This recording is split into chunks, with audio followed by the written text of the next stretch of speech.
अब ये कहा जा रहा है कि जी वज़ीर आला इसलिए मैं जी एक बात कहना चाह रहा था जी जरूर जी 3 मिनट मुज़ाकरात के हवाले से जो हम बात कर रहे हैं।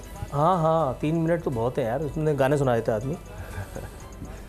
बात ये है कि ये जो मुज़ाकरात की बात हो रही थी, मुज़ाकरात की हिमायत मैंने इसलिए की क्योंकि इसकी कीमत किसी जज, किसी जर्नलिस्ट, किसी जर्नैल को अदा नहीं करनी है। ये जो आजकल वीडियो बनाने का फैशन है ना कि मैंने भी वीडियो बना दिए, वीडियो बना दिए, वीडियो बना दिए, ये वीडियो वालों को तो सिक्योरिटी मिल जाएगी। ये जो हमारे मुक़द्दस हैं, ये जो हमारे आज़ाद हैं, ये जो हमारे मुकर्रब हैं, इनको तो सिक्योरिटी मिल जाएगी। भाई वो ठेले वाले को सिक्योरिटी कौन देगा जो बम ब्लास्ट में मरता है? वो जो बारिश आता है और पानी आता है वो तो हर जगह बम प्रूफ घर बना करके बैठे हुए हैं। नवाज शरीफ तो यहाँ मुल्क में है ही नहीं। शहबाज शरीफ के आगे पीछे पहुँचने के लिए आपको सैकड़ों हज़ारों लोगों की इंसानी दीवार को क्रॉस करना पड़ेगा। तो फिर आप अपनी ये टार्जनगिरी आप एक आम आदमी पे ही दिखाएंगे ना। उस जंग का ईंधन कौन बनेगा?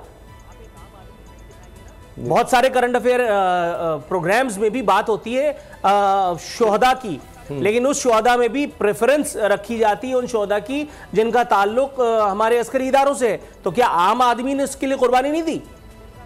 कुर्बानी तो दोनों बराबर है।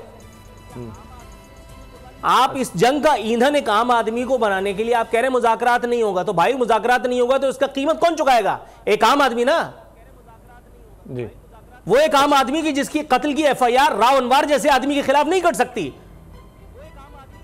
वो होगा कोई तगड़ा साकिब निसार, वो कहेगा कि लाओ बुलाओ उसको, उसके बाद फिर राव अनवर यहीं बैठा है। किसी की माई के लाल में जरूरत है राव अनवर को उठा ले। राव अनवर कहां रह रहा है किसी को नहीं मालूम। राव अनवर को किसने कहा था कि ये हमारा मर्द बच्चा है? MQM ने सबको मार दिया, ये मौजूद है। यार ये छोड़े सब। आप हैं बड़े टार्जन, एटम बम बना करके उसामा बिन लादेन आप नहीं बचा सके। पहले तो आप यही बोलते रहे कि वो नहीं है, और अगर है तो फिर आप उसको बचा भी नहीं सके, और अगर वो मर गया तो उसकी लाश भी आपने अपने यहाँ दफना नहीं सके। बात ये है कि इसकी कीमत एक आम आदमी को चुकानी है, तो इसलिए हमें जज्बातियत से अवॉइड करके सर थोड़ा सा ये देखना है। आपकी राय, आपका लार्जर नेशनल इंटरेस्ट में हमारा आ गया सरांकों पर।